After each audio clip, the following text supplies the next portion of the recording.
નમસ્કાર, જય શ્રી કૃષ્ણ। આજે આપણે ધોરણ 9 ની અંદર કાવ્ય 13 રસ્તો કરી જવાના એ કાવ્યની સમજૂતી મેળવીશું। તો કાવ્ય 13 રસ્તો કરી જવાના એના કવિ છે અમૃત ઘાયલ। એમનો જન્મ 19/8/1916 અને અવસાન 25/12/2002। સાહિત્ય પ્રકાર છે ગઝલ।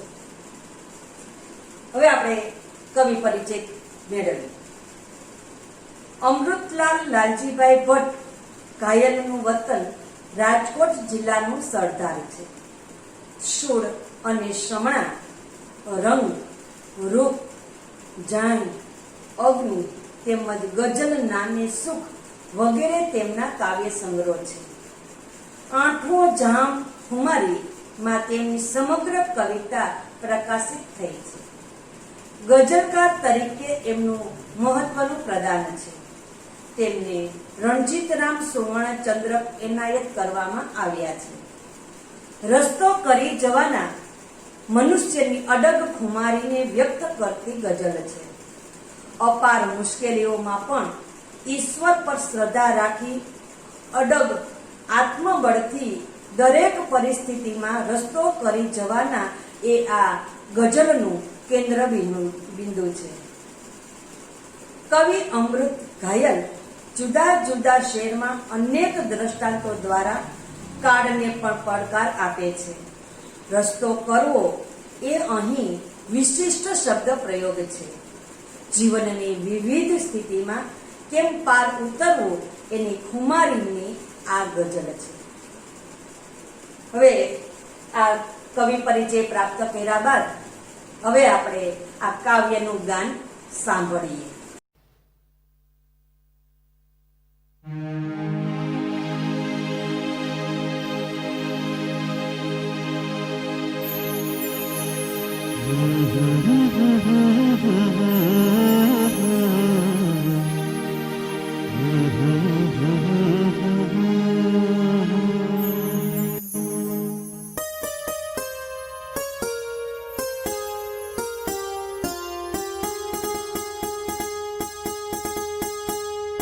रस्तो नहीं चढ़े तो रस्तो करी जवाना। रस्तो नहीं चढ़े तो रस्तो करी जवाना। थोड़ा हमें मुझाई मन में मरी जवाना। रस्तो नहीं चढ़े तो रस्तो करी जवाना। रस्तो नहीं जड़े तो रस्तो करी जवाना।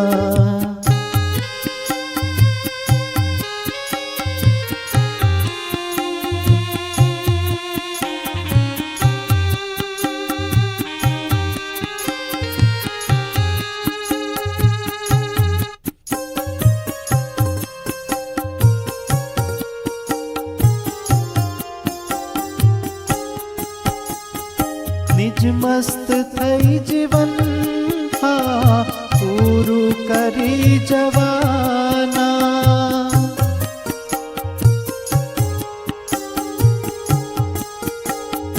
निज मस्त थई जीवन हाँ पूरु करी जवाना।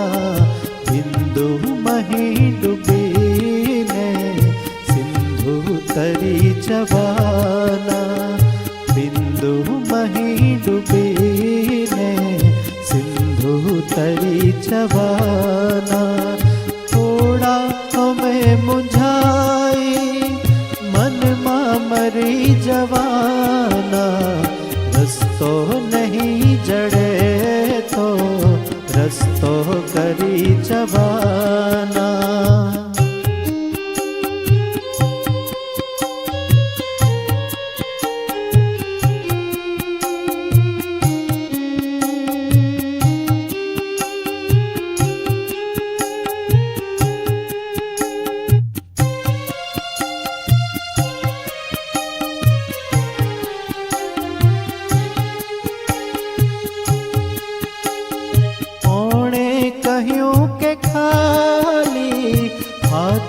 મરી જવાના.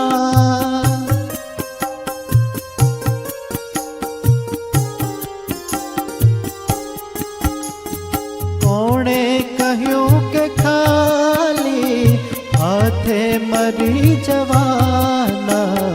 દુનિયાથી દિલ ન ચારે છેડા ભરી જવાના. દુનિયાથી દિલ ન ચારે છેડા ભરી જવાના. થોડા અમે મુંઝાઈ મનમાં મરી જવાના. રસ્તો નહીં ચડે તો રસ્તો કરી જવાના.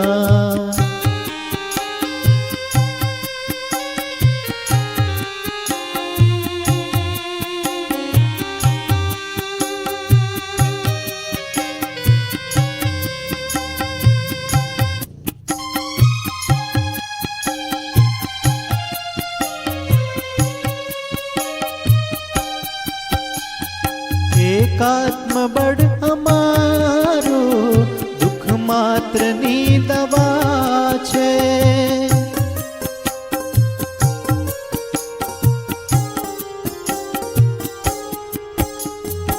એકાત્મબળ અમારું દુઃખ માત્રની દવા છે. હર જખમને નજરથી ટાંકા ભરી જવાના. હર જખમને નજરથી ટાંકા ભરી જવાના. મેં મુંઝાઈ મનમાં મરી જવાના. રસ્તો નહીં જડે તો રસ્તો કરી જવાના.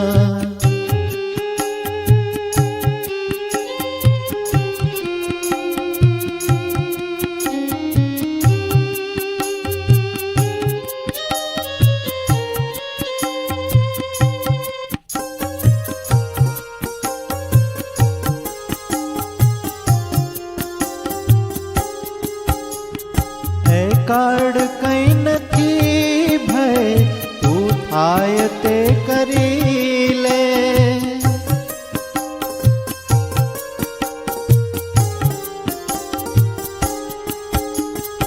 એ કાળ કઈ નથી ભય તું થાય તે કરી લે. એ કાળ કઈ નથી ભય તું થાય તે કરી લે. ઈશ્વર સમો ધણી છે થોડા મરી જવાના. ઈશ્વર સમો ધણી છે થોડા મરી જવાના. થોડા અમે મુંઝાઈ મનમાં મરી જવાના. રસ્તો નહીં જડે તો રસ્તો કરી જવાના. રસ્તો નહીં જડે તો રસ્તો કરી જવાના.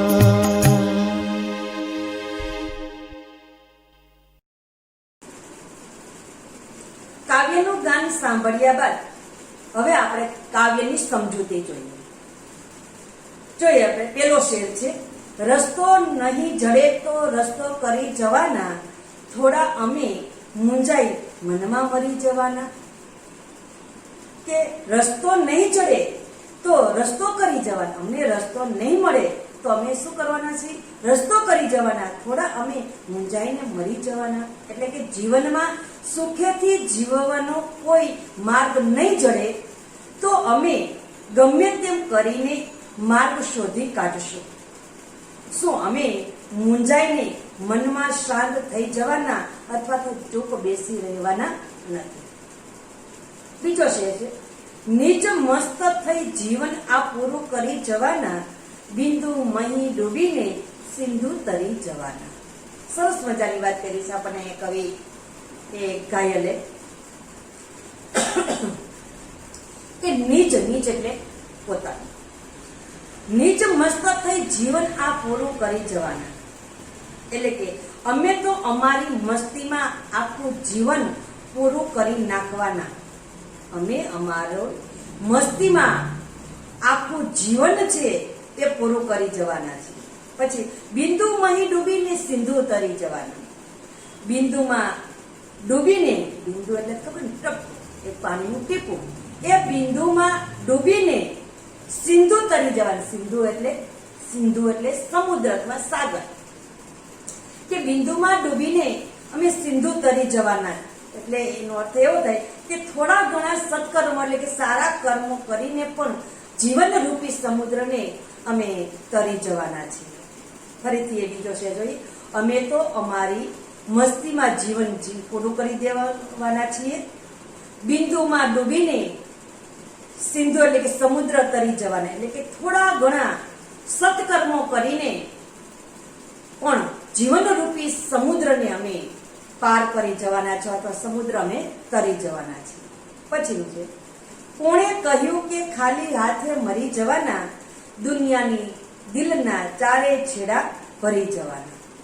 હવે અહીંયા કવિ અમૃતલાલ કહે છે કે કોણે કહ્યું કે અમે જીવનમાં એક પણ સત્કાર્ય કર્યા વગર જ મરી જવાના? તમને કોણે એવું કીધું છે કે જીવનની અંદર આ જીવન મળ્યું છે, એ જીવનમાં એક પણ સત્કાર્ય કર્યા વગર અમે મરી જવાના છીએ?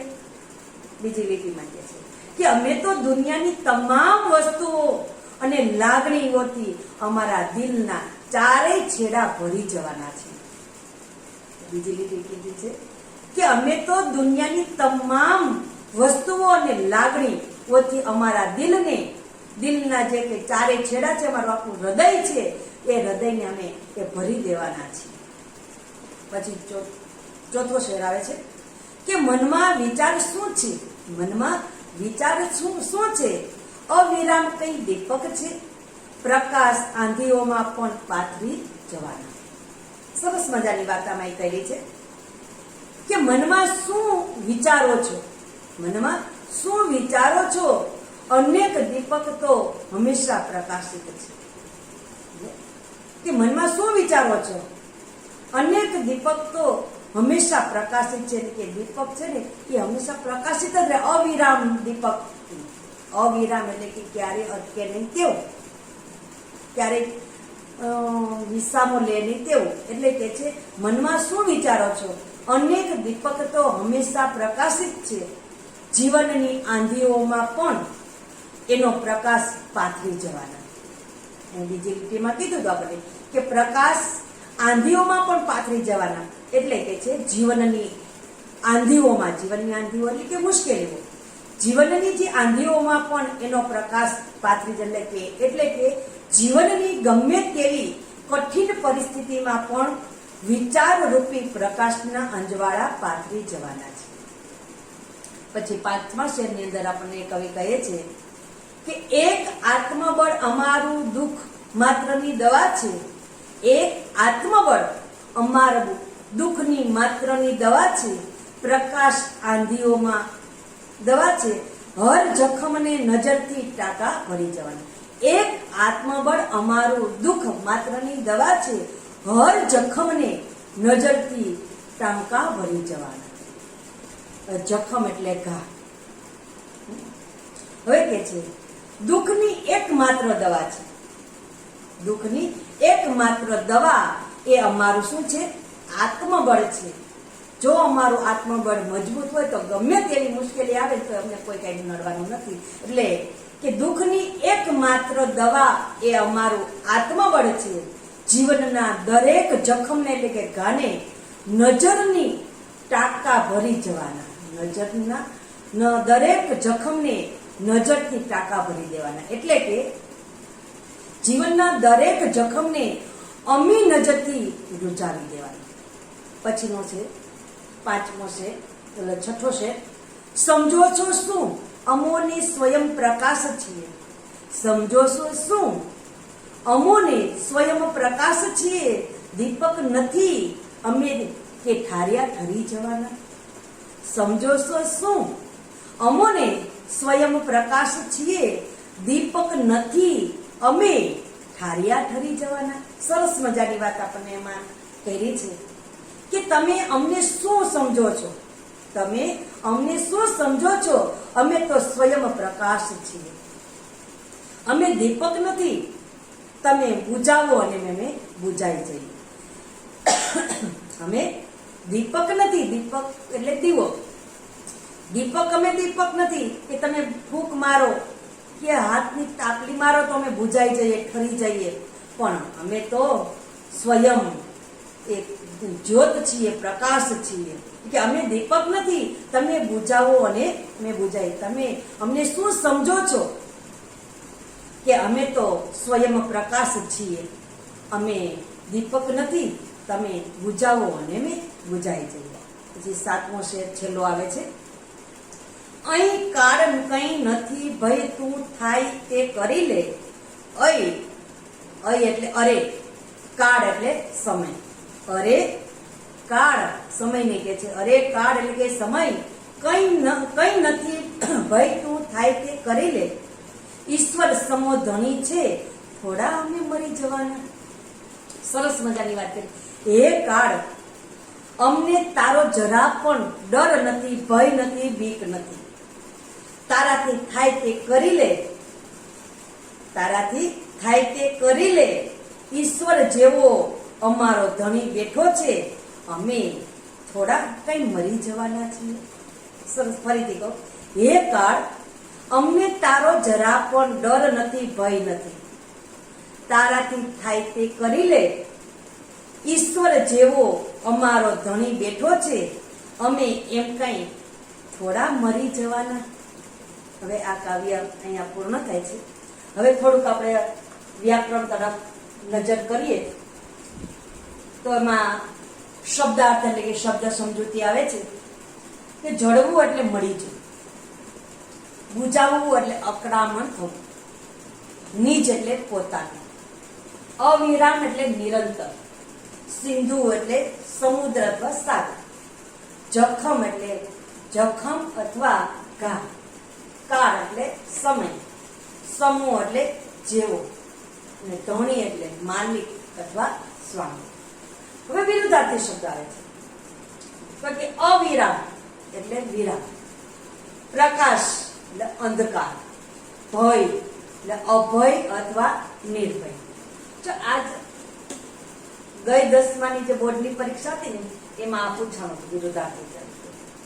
હવે સમાનાર્થી શબ્દ રસ્તો એટલે માર્ગ અથવા પંથ, દીપક એટલે દીપ અથવા દીવો, હાથ હસ્ત અથવા પદ, દવા ઔષધિ અને ઔષધ. હવે આવે છે રૂઢિપ્રયોગ. રસ્તો કરી જવાના એટલે ઉપાય શોધવો, ટાંકા ભરી જવાના એટલે રૂજાવી દેવું, ઠાર્યા ઠરી જવું જીવન સમાપ્ત થઈ જવું, ચારે છેડા ભરી જવાના એટલે ચારે બાજુથી પ્રેમ પ્રાપ્ત કરવો. હવે આ આપણે વ્યાકરણ સમાનાર્થી વિરુદ્ધાર્થી રૂઢિપ્રયોગે જોયું. હવે આ કાવ્યમાંથી આપણને એક વાક્ય વાળા પ્રશ્નો કેટલા છે એની આપણે હવે સમજૂતી જોઈએ કે એક વાક્યમાં જવાબ આપો એવા કેટલાક પ્રશ્નો નીકળેવા છે. તો પહેલો જ પ્રશ્ન છે કે રસ્તો કરી જવાના કાવ્યના કવિનું નામ શું? બીજો પ્રશ્ન નીકળે છે કે અમૃતલાલ લાલજીભાઈ ભટ્ટ એમનું ઉપનામ શું અથવા તખલ્લુસ? તો આવશે કાયર. પછી એવો પણ પ્રશ્ન પૂછે કે રસ્તો કરી જવાના કાવ્ય એટલે કે ગઝલનો રસ્તો કરી જવાના કાવ્યનો સાહિત્ય પ્રકાર જણાવો. તો સાહિત્ય પ્રકાર શું આવશે? તો કે ગઝલ. પછી એવો પણ પ્રશ્ન પૂછે કે અમૃત ઘાયલનું વતન કયું? તો કે રાજકોટ જિલ્લાનું સરદાર. પછી એવો પણ પ્રશ્ન પૂછી શકે કે કવિ કઈ રીતે પોતાનું જીવન પૂર્ણ કરવા ઈચ્છે છે? કવિ કઈ રીતે પોતાનું જીવન પૂર્ણ કરવા ઈચ્છે છે? પછી નો પ્રશ્ન એવો આવે કે કવિને કાળનો ભય શા માટે નથી? પછીનો એવો પ્રશ્ન આવે રસ્તો કરી જવાના ગઝલમાં, રસ્તો કરી જવાના ગઝલના દરેક શેરમાં કવિનો કયો ગુણ તરી આવે છે? આટલા પ્રશ્નો એક વાક્યમાં જવાબ આપો એવા નીકળી શકે છે. હવે એક પ્રશ્ન એવો પણ આવે કે સવિસ્તાર જવાબ લખો. તો સવિસ્તાર જવાબ લખો એમાં એક આ કાવ્યની અંદર એક પ્રશ્ન માત્ર નીકળે છે, એ છે રસ્તો કરી જવાના ગઝલમાં જોવા મળતી ખુમારી તમારા શબ્દમાં વર્ણવો. રસ્તો કરી જવાના ગઝલમાં જોવા મળતી ખુમારી તમારા શબ્દમાં વર્ણવો.